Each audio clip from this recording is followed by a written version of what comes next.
朋友们好，我是石头。熟悉我的朋友应该都清楚，前一段时间我不是在河边租了一栋房子吗？9000块钱租了20年，一栋破破烂烂的房子，房子差不多有10年左右没人居住了。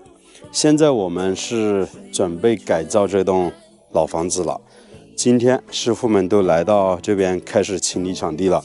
还有的朋友会问，像这样的老房子改造出来能不能住人？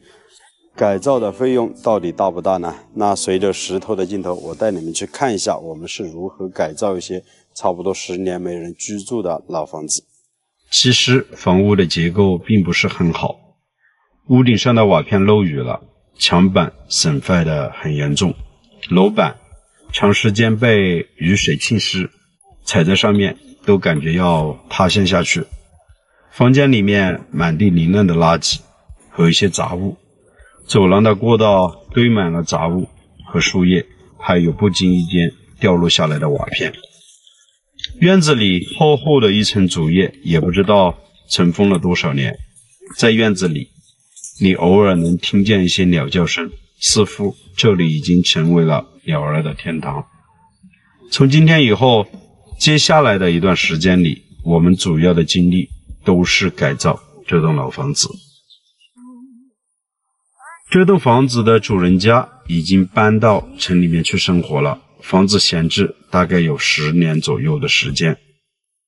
房子距离幽水河边是很近的，大概也就2-3米左右。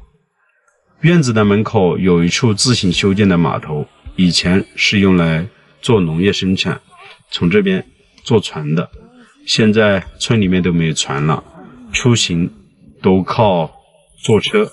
这栋房子是不通公路的，距离马路大概有30米左右，所以我们改造的难度是挺大的。所有的装修材料都要靠人工从马路那边搬过来，挺不容易的。可能很多朋友会问我，干嘛要花费时间去改造这样的一栋房子？我想说，这几年整体的情况大家也清楚，在外面打工也不容易，上班很难，很多人选择了来到农村里面躺平。其实我也是从去年的下半年突然有这样的想法，与其出去工作，还不如发挥自己的长处，在农村里面打造一片属于自己的田园生活。这几年就这样子过吧，等到慢慢的适应农村的生活之后，人的欲望不那么高了之后，可能也会发现原来生活可以换一种态度去面对。大家说对不对？那今天我们主要的任务就是清理院子里面的一些竹子，还有一些杂树，不需要的我们通通都砍掉，就堆放在院子里面全部烧掉。因为从这边搬出去挺远的，人工花费的比较多，这些竹子基本上用不到，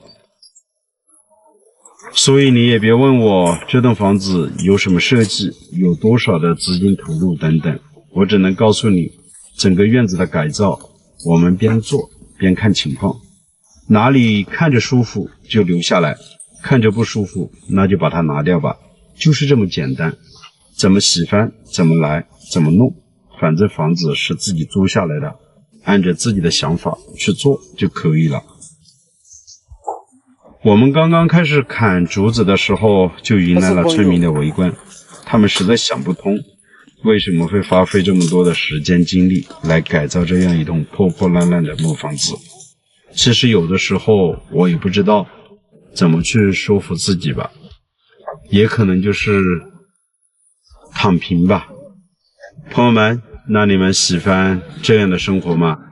你是否也想拥有这样一个属于自己的院子，去种上一些花花草草，养些鸡鸭，偶尔的时候在河边钓钓鱼，打发时间。好了，跟你们说了这么多，我要去干活了，要不然他们有意见了。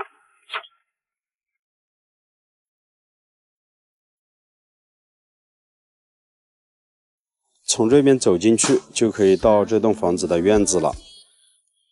今天的工作也差不多快到尾声了。早上我记得来的时候，院子光线很差，全部被一些竹林啊还有大树挡住了视野。通过了一天的努力，基本上很多竹子都被我们砍光了。这边因为距离道路比较远，砍下来的一些竹子啊还有一些杂物啊，我们全部都堆积在这边，全部烧掉。因为实在搬出去的话难度太大了。从这边可以看到距离河边很近吧，如果涨水的话，水是可以大概淹没在那个位置的，底下有坝，不用担心水会涨到院子里面。这边的视野就开阔许多了。明天的话，我们就开始清理房子里面的一些杂物了。其实这栋房子的改造难度是挺大的，这边的墙面已经是裂开了，需要全部把它拆了之后再重新的砌墙，上面的屋顶的瓦片都需要全部换掉，包括上面的有些瓦条啊全部都要换掉的。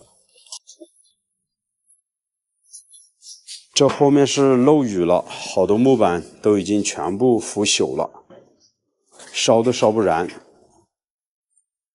比较干的一些木板我们全部堆积在这边，后期装修的时候可能会用得到。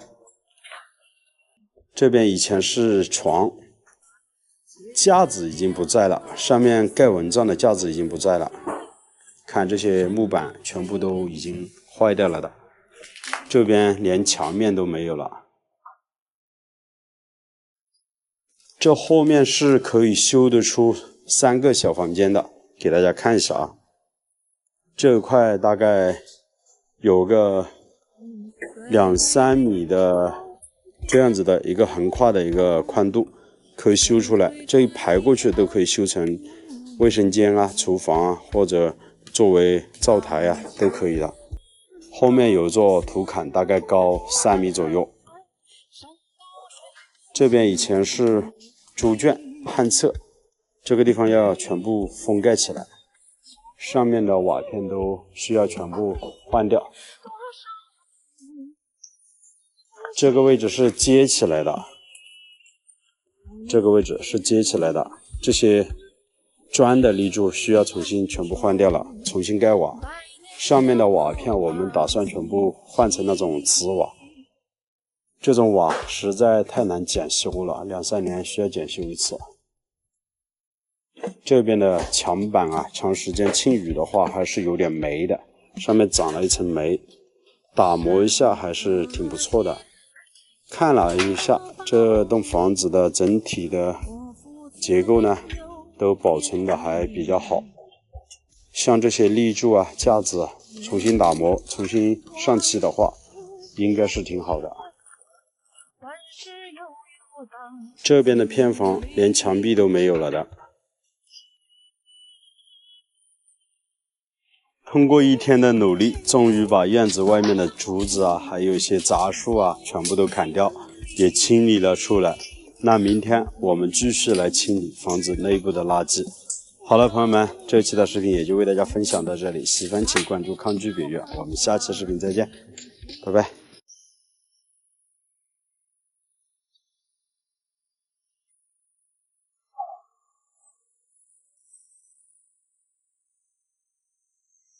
朋友们好，我是石头。上一期的视频我们不是来了爷爷家里看一下嘛，顺便给他送了一些东西。在航拍的时候我就发现啊，距离他们家不远处还有2栋闲置的房子，并且都是砖房。从这边走上去大概也就20-30米左右吧。这里有条小路，我们走上去看一下这2栋房子究竟怎么样。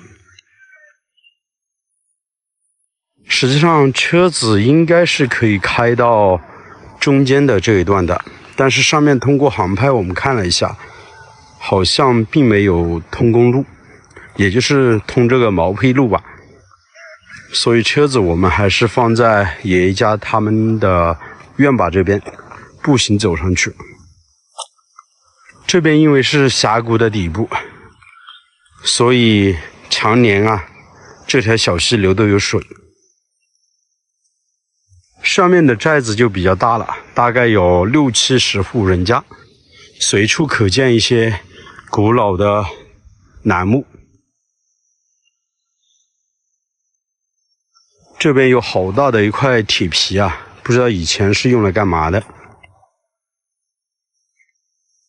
看，这个路面还挺宽的，只是说这边没人住，也没人来打理，所以两边都长满了一些刺，还有一些灌木丛。如果稍加打理或者给它硬化一下，车子我想应该是可以开得进来的。这边就有一栋房子，在它的斜对面还有一栋房子。这边的石头真的挺多，不管是院坝还是这些土坎，大部分啊都用石头垒砌这样的矮墙。很奇怪，这些石头都是红颜色的，应该只有当地才有这样的石头。他们说啊，这些石头可以用来磨刀的，还挺锋利。涨水了之后，不知道能不能走得过去啊。房子就在对面，连大门都锁上了，无法进去的。这边还有一栋房子，刚刚我们是无人机看到的，找个路走过去看一看啊。这边的水流还比较急呢，我们看从哪个位置好走一些。这边应该也可以走，水质很干净。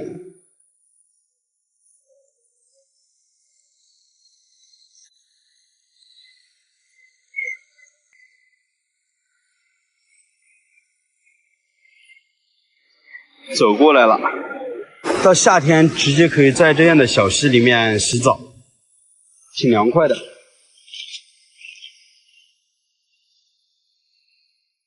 这栋房子的院子也挺宽的，门口视野也非常不错，门前就是一条小河了，小溪流吧。在底下就是一条大河，幽水河的支流，流入了洞庭湖。看这边的管子，家家户户都从山里面把水给牵引回来，喝的也都是山泉水。这栋房子啊，大门紧闭，闲置了很多年，院坝很宽哦，目视一下大概有200多平了。整个房子的占地面积有400-500平左右，砖房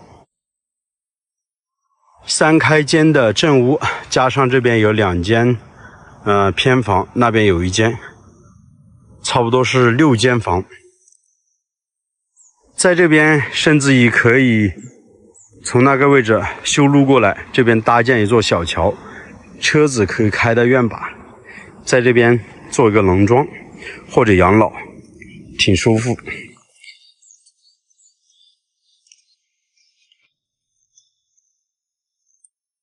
背后还有一栋房子，这个视频啊，我们给大家一镜到底的去拍，这样子会看得更直观些。在大概那个位置，实际上那边搭建了小桥之后，这里都可以通路进来的，都挺宽的。因为也是太偏僻了吧，这边的主人家都是应该搬出去了，所以房子闲置在这边。你看他们家都已经打上了围墙，房子的背后还有这么宽的地呢，现在是看不到。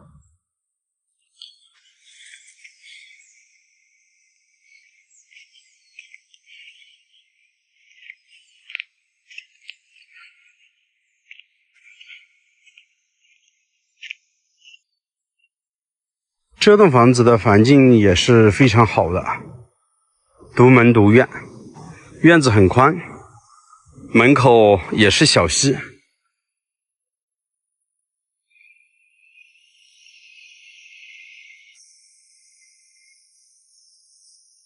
这是不是好多人梦想当中的世外桃源啊？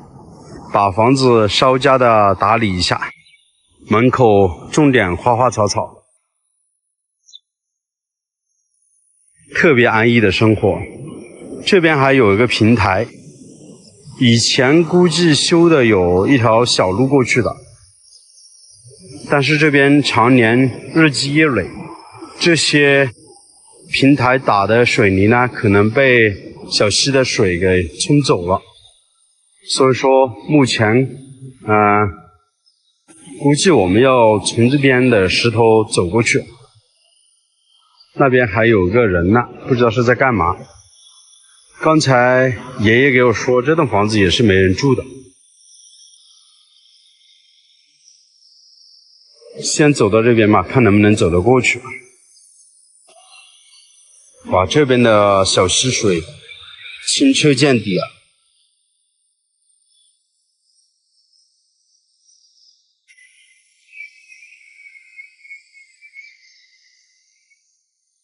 这个位置还不太好走，山里面的水挺丰富，还挺大的。现在我们已经走过来了，可以看到这栋房子虽然没有多大，但是整个院子很宽，做了大概一部分的硬化，其他地方还可以留着种菜。相当于也是3间砖房加上一个厢房，进深的话也就6米左右吧。盖的是瓷瓦，楼层的高度3.5米左右，有3道房门，看得出这栋房子闲置的时间很久了，但是也通水通电哦。这边的电线已经牵过来了，刚才我们看的那栋房子就在那边。实际上这2栋房子距离很近，如果我在想了啊，有伴的朋友可以约上一起，一户人把它租一栋下来，在这边养老，很好。这边以前估计是养什么的，修了很多池子，不知道还能不能把它给利用起来。池子的深度大概有1米左右，装的有水管。养鱼吗？都荒废的时间很久了，长满了杂草。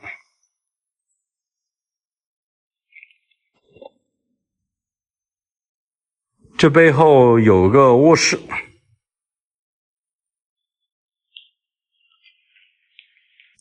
基本上没什么东西。房子是背靠着大山，面朝大山，也是一条小溪流。我们走上背后去看一下，有没有那种水土滑坡的危险性，基本上没有。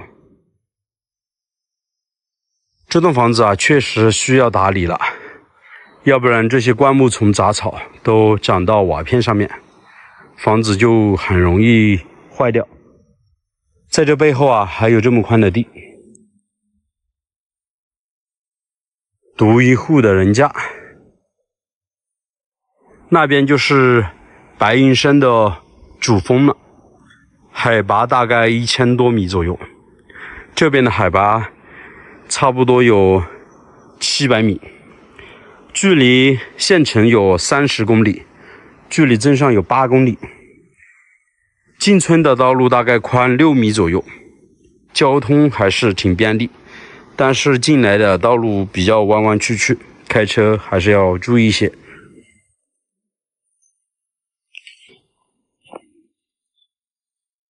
这栋房子啊，从我的眼光这样子看的话，基本上稍加的清理一下，然后呢给它适当的装修就可以住人了。这边因为装着玻璃，里面是有窗户那个窗帘的，就看不到里面的情况了。房门是紧闭的。这边的位置可以看一下，整个房间大概有25个平方左右，做了吊顶，整个墙面也粉刷过了，基本上没有家具。这些房门啊，我觉得要换掉了。大家可以看一下，长时间日晒雨淋，长满了青苔，该檐的位置有点低了，所以屋檐上面流下来的水可能会浸着打湿到这些木房门之上。最喜欢的还是他们家的院坝，很宽啊，硬化的有30、40个平方左右，留了很宽的地，种菜、种花、种草。这边还有4、5棵桂花树，这里1棵，那边还有4棵。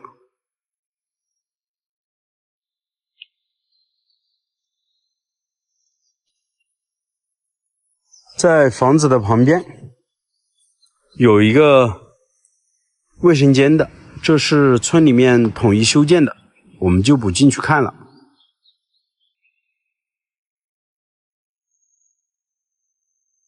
这边里面也是同样的，地板硬化，墙壁粉刷，没有家具。以前应该是在这边养些什么，应该是养什么东西的。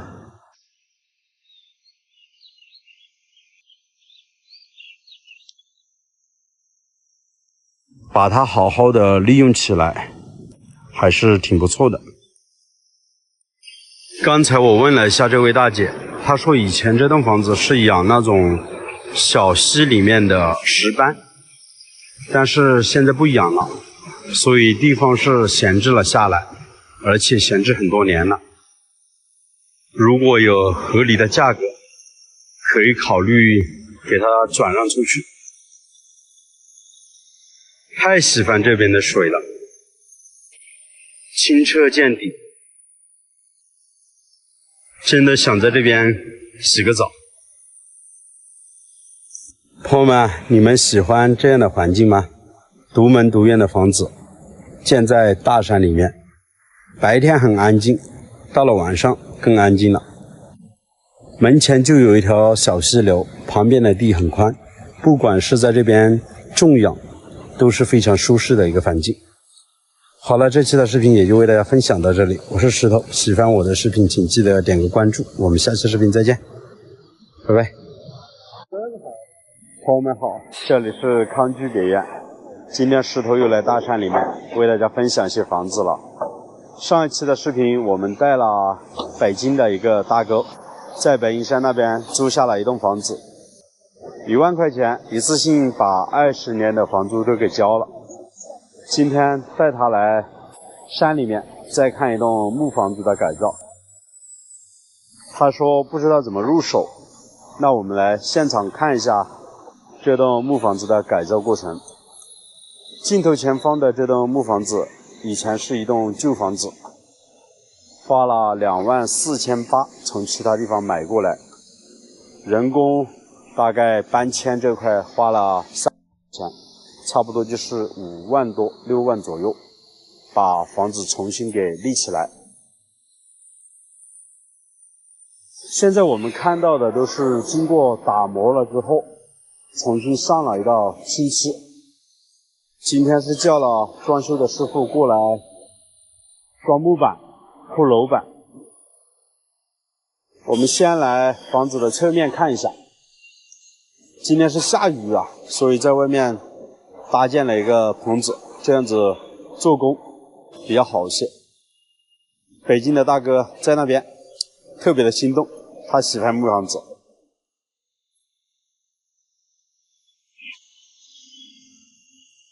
这是一栋5住9的房子，5住9大家知道吧？我给大家说一下啊，5根立柱，上面呢有9根小的立柱，进深大概8米左右，比较大的一栋木房子了。楼层高度6米多。下面拆过来的一些木板，这边就没有经过打磨，颜色比较深。底下这块里面的全部都已经重新打磨了。上面的瓦是重新全部换的，盖的是小青瓦。可能比较巧。那我们看，这边是今天才刚刚铺的楼板。住在这样的房子里面很干燥的，冬暖夏凉。这边的立柱非常好，打磨了之后特别的亮。今天来了几个师傅啊，1、2、3、4个、5个师傅，里面还有一个师傅在装木板呢。这边的堂屋打的是水磨石，两边的卧室全部都是铺的木板，2层呢也都全部铺木板。这边做一个阁楼，那边是走到2楼的有的小门，2楼都是有4个房间。房屋的背后有个房间，两边有2个房间，这边是一个房间，相当于这栋房子有7、8个房间，可利用的空间是非常宽的。那这边我们可以看到门槛的位置高约40个公分左右，底下是麻石板。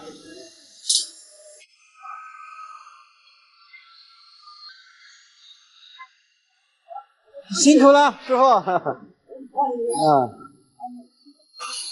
这是专业的师傅，做起工来啊特别的认真。辛苦了，师傅。看这些楼板啊，木板的厚度很厚的，很扎实，春木树。这边可能是准备预留的一个火塘，其实底下都是空的。我们再来看一下里面的房间，这边的建筑呢，现在都不是那种老式的建筑了，你看留的插板、排插都是按照现代化的这样子去设计。这个房间有15个平方左右，作为房间使用完全是足够了。窗户很大，透光性很好，到时候2层这个位置要装吊顶的。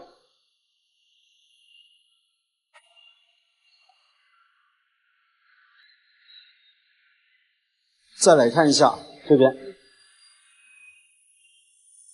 这后面也是一个房间，都差不多。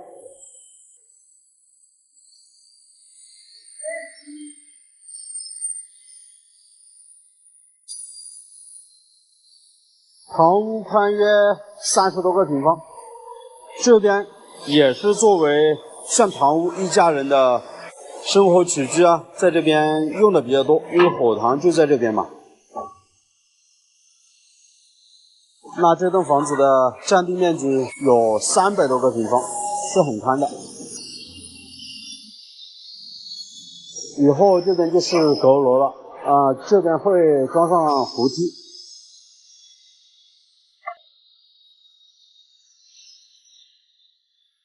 走到侧面给大家看一下，这边也是一个房间。今天应该全部都铺得完，这些灯线啊都已经全部布置好了。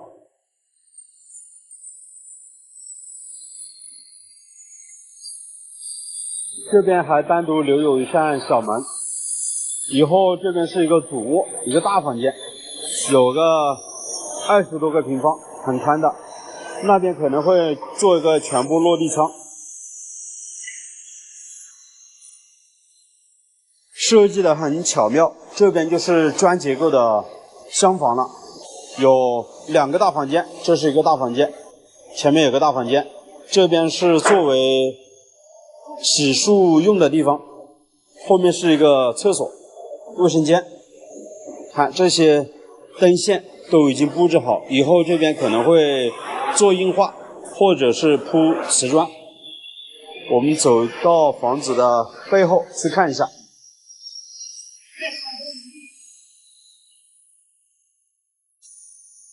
后院很宽，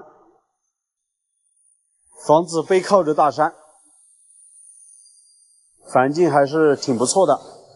周边都是一些竹林，还有一些树林，后面有菜地，楼层高度很高啊，甚至于这栋房子可以从后面加建一个偏房，还可以做3个房间出来。当然，现在农村里面房间太多了，人口就那么多，住不了那么多房间，所以就不加了。那这栋房子我觉得还是买的非常的值得，2万多块钱买到了这么大的一栋房子。这些木板都是以前买的时候一起买过来的，外面没有经过打磨，显得还是比较旧一些。当然，买过来的过程当中，有些立柱可能坏掉，需要换掉，这方面的费用可能就不止2万多块钱了。在这背后有一处防空洞，给大家看一下。我们走进去看，过道1.5米左右，里面看一下有多宽，10多个平方，挺好的。放的有些红薯，相当于一个地窖。如果喜欢喝酒，放点酒比较不错。主人家说这是一个防空洞。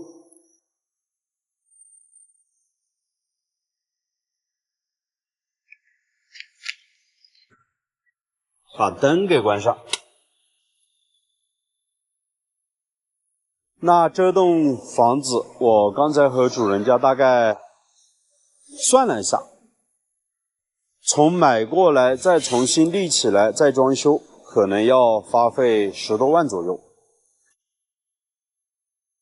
这下面完全是和地面隔开的，所以能够做到夏天比较潮湿的月份，房子依然保存的非常干燥。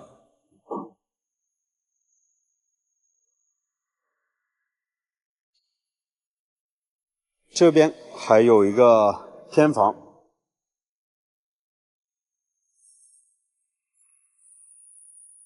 那这栋房子可利用的空间真的挺宽。